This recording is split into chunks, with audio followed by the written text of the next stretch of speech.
Welcome to Measuring Success Right, the official podcast of the Marriott Student Review, a podcast for students by students, where we connect the leaders of tomorrow with the issues of today. Being able to talk about things and develop a personal relationship, I think that's true in any business setting. If you don't have that first, the business relationship will suffer. Hello, and welcome to this week's episode of Measuring Success Right. My name is Ryan Pinkney, and I'll be your host for this episode. Today, I am joined by Dr. Corry Cropper. Dr. Cropper is a professor of French at Brigham Young University and an assistant dean in the College of Humanities. Before that, he was chair of the Department of French and Italian from 2009 to 2018. He has a PhD in French from the University of Illinois and specializes in 19th century French literature and sports, in French literature and culture. He enjoys cycling on Utah's mountainous roads, and he has taught the BYU Business French course for many years for the Marriott School of Business. Dr. Cropper, we're really excited to have you with us. Thanks for having me. Yeah. So just to start things off, what led you into a career of academia? What inspired you? You know, I have always loved foreign languages. My first language was Spanish, actually, as a child. My parents lived in Panama, so I started speaking foreign languages, other languages. I forgot Spanish, unfortunately. Had to relearn it in graduate school and college. But I've always enjoyed language, and I've always enjoyed literature. And I wanted to do that for a career, and the only way to do that was to get a PhD and teach at the university level. So I just followed what I enjoyed and ended up here. That's awesome. No, that's incredible. Do you have a defining moment or experience that particularly led you to 19th century French literature? Something that inspired you there? And I think a lot of people will tell you this. It's that I had really good teachers for that particular area of French literature that inspired me. So, yes, I like that period. I like that it is contemporary enough to still resonate, but far enough in the past to still hold mysteries.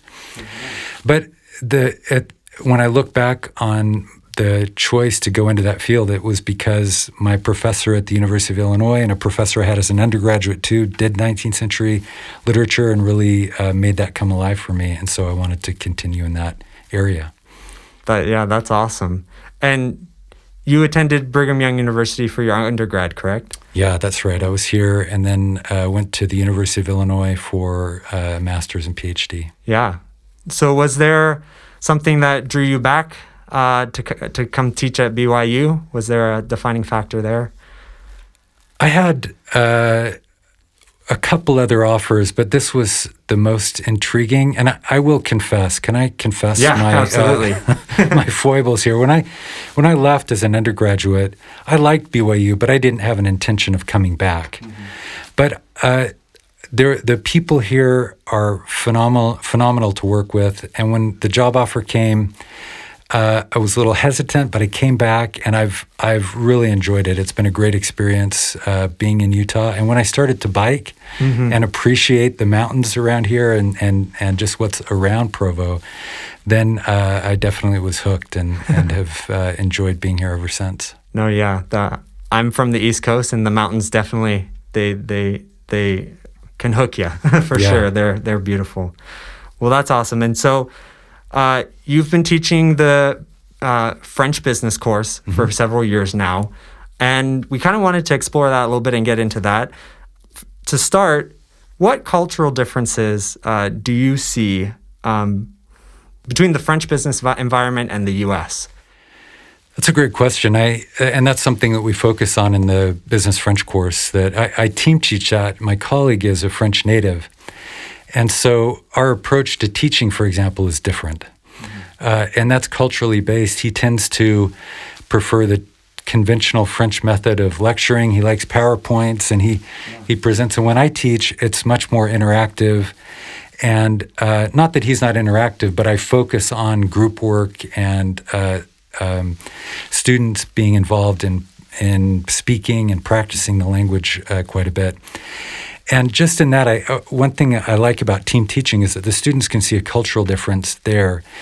The French culture in business as well is arranged more hierarchically than the U.S. And some of that, you could trace it back, and some people trace it back to the role of Catholicism in their culture. It's hierarchical. It's you listen to the priest, right? And the priest gives the information. Things are constantly evolving. And even the French business model now is becoming more Anglo-Saxon. And a lot of the business schools in France now are even taught, the courses are taught in English. But there still is that sort of difference where in American and Anglo-Saxon businesses, you tend to see more collaboration between management and employees. The idea of working in groups, I know, is big in the business school, right? In traditional French educational system, that wouldn't be the case. It would be more top-down. And so there still is some of that in business culture as well. And so the way we teach is the first example that we kind of try to share with students about cultural difference and get them to think about how that ripples through French businesses. Wow, that's super fascinating. Would you say that someone from the U.S.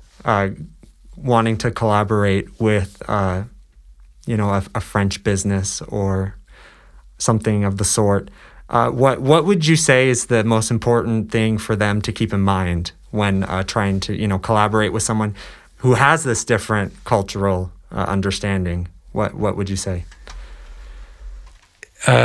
Every relationship is different. I hate to speak in broad generalities, but we have to. Sure. One thing that is a big difference is that when Americans tend to be more transactional in our relationships, and it's not that French aren't business-minded, but if you go into it and start off with the transaction, what needs to happen, you miss a lot of what their expectations are. We always tell our students, if you're trying to do business with a French company and you're representing an American company and you go out to dinner, don't bring up business until after dessert or even during dessert or after dessert, Talk about other things. And this is something that as a French professor and a literature professor, I care a lot about, but it's true that you need to be able to talk about things other than business. And this is one of the reasons that in the College of Humanities, for example, we have a lot of business students that take courses that might get the language certificate and some of our other minors or other things, because it gives you other things to talk about.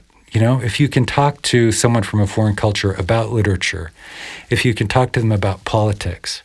And by the way, in France, politics is not a taboo topic like it is in the U.S. In fact, if you don't have a political opinion, they'll wonder what's wrong with you. So, so being able to talk about things and develop a personal relationship, I think that's true in any business setting, but in France in particular, if you don't have that first, then the business relationship will suffer. So that would be the first thing. The other thing, speaking of conversation and politics, in American culture, our tendency is to want to agree, particularly, I think, in Utah and in the culture around here. We're a little afraid of differing opinions at times, particularly in business settings, but in social settings as well.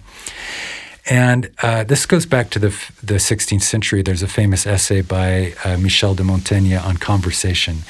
And he says, if I talk to somebody who has the same opinions as me, I'm not challenged at all. How boring is that? I want someone who's gonna make me think differently. And I've been in conversations with people in France where we talk about politics and we differ in opinions, and I don't even know their name. So in France, speaking about politics is part of the public sphere, where here in the U.S. it's more private sphere. And there are other things too that are, public versus private sphere that are different between the cultures, but that's one of them. And I remember talking to somebody for a couple hours, and at the very end, it's like, by the way, what's your name? So they're interested, and they want to see that you have your own opinions, and that's part of the French educational system, being able to see both sides of an issue, being able to debate and support ideas, and so. I think that's a really important aspect if you want to be successful in business with other cultures. No, yeah. I think in the U.S. we definitely have like a conformity. We want everyone to, avoid conflict and that sort of thing. But that's a really interesting element of the French culture. So to finish off, why would you say the humanities are important? I know you touched a little bit on that already, but why would you say the humanities are important for someone who is studying business? What are the benefits? Yeah, I think there are a lot of them. Let me give you an example. When I teach a course on literature, for example, I might teach a 400-page French novel. My students, it takes them a while for me to convince them that that's worthwhile. Right. But as they read the novel, what I ask them to do is to read it carefully, and to identify themes that they can then analyze in their final paper, right? And I talk to people who work in business, and a lot of what they do is they take big chunks of information, a lot of information, and they try to find some sort of theme. And then you might call it a pitch in the business world, right? But you go see a company and you say, hey, it would be good for you to sell off this widget portion of your company because, and I've done this research, I read all these documents, and here's my thesis, right? My thesis is you need to sell off this widget portion of your business, and it'll make you more money for these reasons, and you spell those out. Essentially, if I give you a novel to read, you're reading carefully, you're looking for this information, and you're making an argument about literature. So the humanities teaches this kind of critical thinking and analytical abilities that I think are applicable broadly in the business world. But like I said before, being able to talk about more than business is just really important. Being able to have the kind of appreciation for other cultures. When I teach a course on contemporary France. And over the course of the semester, we try to help students see the world from another perspective, through different eyes, to see that it's not that the French do it wrong and we do it right, or vice versa, that it's because their history and their culture and their shared experience is different than ours. And I think that any kind of business deal, any kind of interactions you have, it's important to be able to understand the other person and see where they're coming from, and in order to work together with them. And so I would argue that being able to understand another culture prepares people to do that in all kinds of contexts. Mm-hmm. And it's just a valuable part of the tool set. And knowing another language, understanding, being able to talk to someone about literature, about cinema, any of these kinds of things, or sports even, right? It's an access to another culture, and it's a common platform to build a relationship that can be productive not only in the business sense, but also in a personal and in a sort of spiritual sense too. Yeah. Well, that's awesome. Dr. Cropper, thank you so much for joining us. We really appreciate your insights. Thank you all for listening to this week's episode of Measuring Success Right. I'm Ryan Pinkney, and have a great week. Make sure you subscribe to our podcasts on Apple Podcasts, Spotify, Google Play, or SoundCloud so you never miss an episode. Be a friend and tell a friend about Measuring Success Right.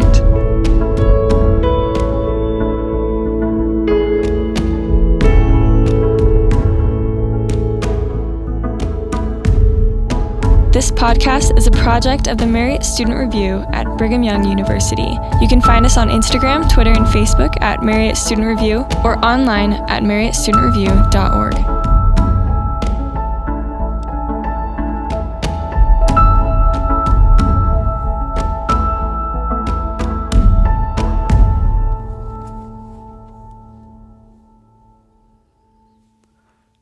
The views and opinions expressed in this podcast do not necessarily reflect official policy or position of Brigham Young University or the Church of Jesus Christ of Latter-day Saints.